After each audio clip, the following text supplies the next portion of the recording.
to another edition of Funkee Friday. I am your host, Mood616, and thank you once again for coming by. Alrighty, so, first off, I do want to apologize for the last couple weeks. I was on such a good streak with not missing any Funkee Fridays, but unfortunately, have had a death in the family, had a funeral to go to one Friday, and then last Friday there was like a complete fucking meltdown at work. Weather-wise, canceled flights all over the fucking place, and I had to go in like early, like a few hours early, and fuck my whole day up for Friday. So, but I'm back. Episode 33, I believe today is. So, yeah.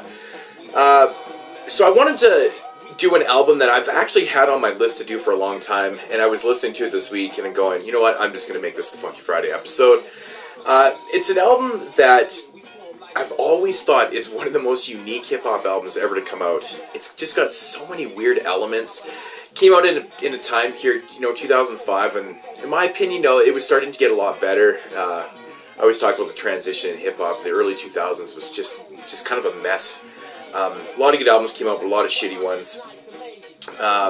This one right here just kind of, it didn't really catch me off guard because, I mean, from his first album, his first album was definitely unique, and then this album right here, and I'm talking about Edan-Beauty and the Beat. Now this is a second record. I wanted to do this one because, I mean, more people are familiar with Primitive Plus, I would assume. This album isn't rare or nothing. I just wanted to do this because it's just a weird album all around.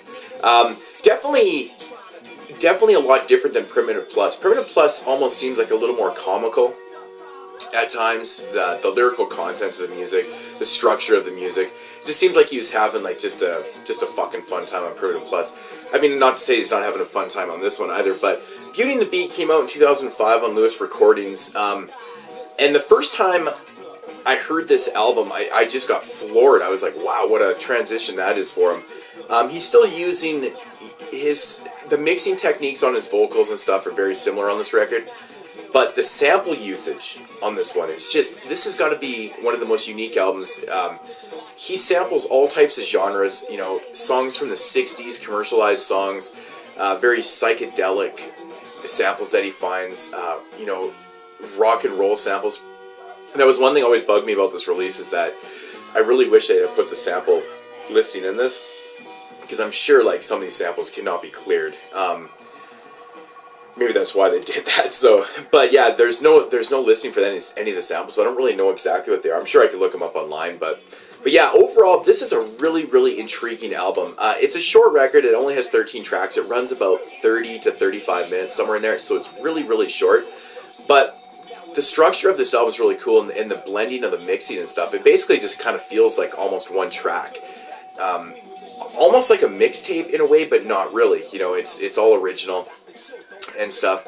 I See Colors it's so psychedelic.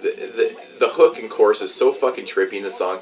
It's one of these albums that's actually kind of hard to explain. It's just it's like he just went out and found the trippiest samples he possibly could and kind of used them in here. The second half of the album, he kind of reverts to using like reversing samples and drums and like doing things like that. And you can hear that in the background. That's just kind of a taste of what you're getting. If you've never heard this album before, definitely check this out. And check out Edan's first album, Primitive Plus. It's fucking good shit too. For MC features on here, you got Insight on a couple tracks. You got Percee P, and you got Dagger, or Daga, however you want to pronounce his name. This song, I See Colors, is just fucking always trips me out. Fumbling Over Words That Rhyme is basically a throwback track to like, all the pioneers of hip-hop and all the people that influenced him and his style. For everybody that knows Edan out there, you know that Edan's very influenced by old school, so it comes out in his music, from his flow to his content to his sound and everything. I mean, there's even points in this album where his voice kind of sounds like Big Daddy Kane. And that's a compliment, because Big Daddy Kane's my favorite MC of all time, and I just kind of picked up on that. I was like, that's really fucking weird, but, Big Daddy Kane and Cool G Rap are two of his favorite MCs, so I don't know if he was meaning to sound like that, but it just kind of comes off like that. Torture Chamber on here, with Percee P now. Him and Percee P, I wish these two would do an album. And same with him and Insight and Mr. Lip. Maybe even form a group of those four.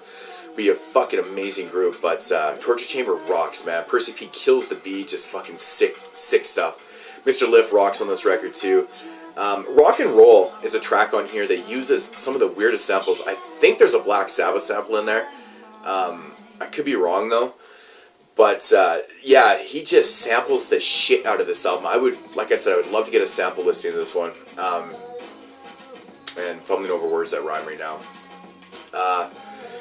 Yeah, I don't really know what else to say about this album. It's just so fucking unique. Psychedelic sounding, old school sounding. The mixing's cool. The blend of the album. The whole construction of the album is very cool. Right down to the very last song, Promised Land. It's such a great song to end an album on. It's very catchy. It's just kind of heartfelt and stuff. It's just fucking amazing, man. Very cool record. Yeah, this album always kind of has a special place with me because it came out in 2005. Was about the time I first started doing my radio show, and so I played Edan-Beauty and the Beat a lot when it came out because it was brand new that year, and I was playing a lot of tracks from 2005 and stuff. So this one just always kind of stuck with me, and I really do like listening to this album. The only gripe I have with this album is that I wish it was a little bit longer. You know, I think it runs 34 minutes or something. I wish it was around 10 minutes longer, you know, hit that 45-minute mark. But, you know, with that said, there's some really great albums out there that are super short. We all know that. I mean,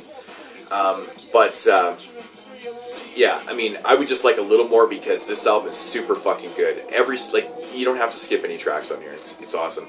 If I had to, if I was rating this one, I'd give it like, a 4.5 out of 5. I just think it's fantastic all around. It's very unique and creative. This is what I like about hip hop is when albums come out like this and actually really work. Not too often people can take these random samples, like even Pink Floyd bass lines in here, I think, and just use organ samples and use all these really random samples throughout an album and make it work. So much props to Edan. I really wish this guy would come back and do some more full-length albums and stuff. I know he did a mixtape or like a continuous mix a few years back, but that was really about the last thing I've heard from him. And he's very entertaining to watch. If you ever see him, you can even YouTube his videos and stuff. But he'll be on the 1 and 2s and rapping at the same time, cutting up tracks and shit. It's very actually fucking cool. Very talented shit that he's doing. But yeah, I don't know. This one is definitely probably not hard to find. I don't think it's out of print or anything. You probably snatched up for a couple bucks. But I do highly recommend this, along with Primitive Plus. I might even have it sitting. Where the fuck is it? Yeah, right here. It's actually right behind me. So if you never Primitive Plus. This is a really fucking cool record too. I've always been a big fan of this. Definitely a lot different. These two albums they're different. Very cool stuff though. But I recommend Edan, and yeah, I'm just fucking blabbering on. I don't know why. I haven't even taken a sip of my coffee today, and I'm fucking already hyper. All right, so that's gonna do it. Episode 33 here for Funkee Friday. I will be back with you next week. I'm gonna try and pre-record a couple of these because I'm leaving for Mexico in 2 weeks. So in the next couple of weeks, I'm going to try and, pre-record a bunch of videos so I can just upload them while I'm there, or just upload them into my account, so I don't miss any more of these Funkee Fridays. And yeah, thank you for watching, guys, and subscribing. Peace out, homies.